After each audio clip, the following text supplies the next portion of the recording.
Welcome to the Slop Farm. Enjoy the video. You start by confirming power and connection.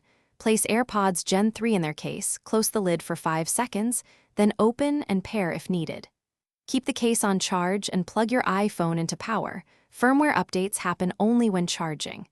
Make sure Wi-Fi is stable and Bluetooth remains on. Once done, leave the iPhone unlocked and near the AirPods. Do not remove them. This combination triggers the update check automatically, so prepare the devices and stay nearby. You monitor progress by checking settings general about AirPods to view the firmware field. Note the current version. If the version doesn't change, try simple triggers. Close the lid for 30 seconds, reopen, and keep both devices charging. You can also toggle Bluetooth off then on and restart the iPhone to force a background refresh. Once you perform these steps, leave devices undisturbed for up to 20 minutes. Updates install silently, so patience is part of the method.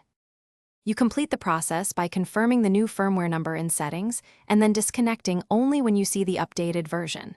If nothing happens, perform a reset. Put AirPods in case, hold the setup button for about 15 seconds until lights flash amber then white, then repair to your iPhone. After repairing, repeat the Charge Plus proximity routine. One key troubleshooting tip: if updates repeatedly fail, try a different Wi-Fi network or update using another iPhone. Thanks for watching. Consider subscribing if we helped you today.